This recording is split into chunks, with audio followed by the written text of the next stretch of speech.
तारीकियों में एक किरण दे गया हमें, तारीकियों में एक किरण दे गया हमें, क्या खूब आदमी था वतन दे गया हमें, क्या खूब आदमी था वतन दे गया हमें। सदर अली वक़ार पाकिस्तान, मेरा पाकिस्तान, आपका पाकिस्तान, हम सब का पाकिस्तान।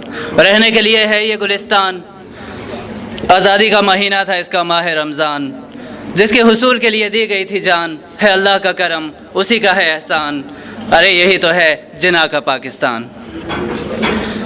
सदर अली वक़ार, मेरी नज़रों के सामने शालीमार एक्सप्रेस का वो मंज़र है जो कि लाहौर से कराची अपनी बर्क़ रफ्तारी के साथ अपनी मंजिल को तय कर रही थी कि अचानक किसी दुश्मन की उसको नज़र लग जाती है और वो ट्रेन पटरी से उतर के गिर जाती है कि उसके आसपास के इलाके के रिहायशी उस ट्रेन की तरफ पागलों की तरह लपक पड़ते हैं ताकि उसकी मुसाफिरों की मदद की जा सके, उनकी खिदमत की जा सके। क्योंकि सदर अली वक़ार उनके जहनों में आज भी मेरे कायद का वो कोल नक्श है जिसमें मेरे कायद ने फरमाया था कि एक पाकिस्तानी दूसरे पाकिस्तानी का भाई है।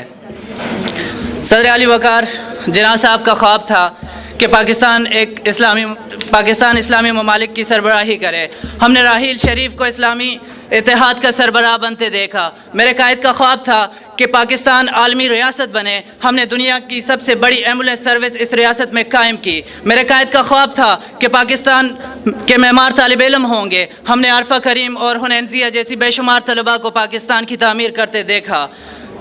मेरे कायद का ख्वाब था कि पाकिस्तान नाकाबिल शिकस्त रियासत बने। हमने 1998 में पाकिस्तान को एटमी ताकत से हमकिनार किया। सदर अली वक़ार, इसके बावजूद भी जो लोग कहते हैं कि आज का पाकिस्तान जिना का पाकिस्तान नहीं है, तो उनको मैं बताता चलूँ, उनको मैं जवाब देता चलूँ कि गिलप की रिपोर्ट के मुताबिक 89% पाकिस्तानी इस मट्टी पर मर मिटने के लिए हर वक्त तैयार हैं, क्योंकि ये किसी और का नहीं, मेरे जिना का पाकिस्तान है, मेरे कायद का पाकिस्तान है। अपनी तकरीर का अख्तिताम मैं शेर के साथ करना चाहूँगा। चमन में अब भी वो तूफ़ान दन दन आते हैं, जो चल पड़े तो अंधेरा नगर नगर कर दें।